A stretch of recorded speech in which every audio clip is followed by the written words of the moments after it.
अस्सलाम वालेकुम। उम्मीद है आप सबके रोजे बहुत अच्छे से गुजरे होंगे, फैमिली के साथ सुकून से गुजरे होंगे। अब वक्त आया है ईद का, जो रब की तरफ से गिफ्ट रहती है। लॉकडाउन का ज़माना है, कोरोना वायरस का ज़माना है, भीड़ इकट्ठा करने को मना किया गया है, तो आप ईद की नमाज घर में पढ़ सकते हैं। ये बहुत ही एक्स्ट्रा ऑर्डिनरी सर्कमस्टांसिस है इस वजह से, लेकिन आप ईद की नमाज ना छोड़ें और घर में पढ़ें।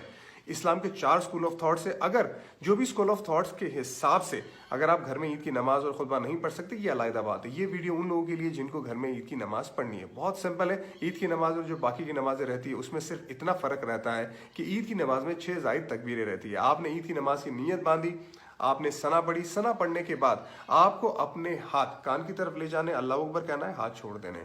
कान की तरफ ले जाना है, अल्लाह अकबर कहना है, हाथ छोड़ देने। कान की तरफ ले जाना है, अल्लाह अकबर कहना है, और फिर आप अपने हाथ बांध दीजिए। और उसके बाद अलहम्द की सूरत पढ़े, एक और सूरत पढ़ के रुकू में जाए। रुकू में जाने के बाद जिस तरह से आप सजदे में जाते हैं, जिस तरह से पहली रकात ख़त्म करते हैं, बिल्कुल उसी तरह से ख़त्म करें। उसके बाद जब आप दूसरी रकात में खड़े हो जाते हैं तो पहले से ही आप अपने हाथ बांध देंगे, अलहम्द की सूरत पढ़ेंगे। उसके बाद दूसरी सूरत पढ़ेंगे, चाहे वो कुल की सूरत क्यों ना आती हो। उसके बाद आप अपने हाथ कान की तरफ ले जाके अल्लाह अकबर कहेंगे, हाथ छोड़ देंगे, अल्लाह अकबर कहेंगे, हाथ छोड़ देंगे, अल्लाह अकबर कहेंगे, हाथ छोड़ देंगे। चौथी मरतबा जब आप अल्लाह अकबर कहेंगे तब आप सीधा रुकू में जाएंगे। रुकू में जाने के बाद, खड़े होने के बाद, जिस तरह से आप सजदे में जाके जिस तरह से आप अपनी बाकी नमाजें ख़त्म करते हैं, बिल्कुल उसी तरह नमाज ख़त्म करके सलाम फिराएंगे। ये आपकी ईद की नमाज हो गई। उसके बाद खुतबे की बात आती है। देखिए, खुतबा जुमा की नमाज में नमाज से पहले होता है और ईद की नमाज में नमाज के बाद होता है। बहुत सिंपल, अगर आपको खुतबा पढ़ना है तो बहुत सिंपल मैं खुतबा आपको बताऊंगा। आप खड़े हो जाए, उसके बाद आप तकबीर पढ़े, अल्लाहु अकबर, अल्लाहु अकबर, ला इलाहा इल्लल्लाहु, अल्लाहु अकबर, अल्लाहु अकबर, वलिल्लाहिल हम्द।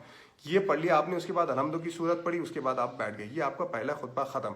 थोड़ी देर के बाद आप खड़े हो जाइए, उसके बाद फिर तकबीर पढ़े, अल्लाहु अकबर, अल्लाहु अकबर। उसके बाद आप कोई भी एक दुरूद शरीफ, जो भी दुरूद शरीफ आपको आता है वो पढ़े। उसके बाद रब्बना आतिना फिद दुनिया हसनतम व फिल आखिरति हसनतम व क़िना अज़ाबन्नार पढ़े। ये आपका दूसरा खुतबा भी हो गया। इसी तरह से आप ईद की नमाज भी घर में पढ़ सकते हो और खुतबा भी, और सवाब भी पूरी तरह से कमा सकते हैं।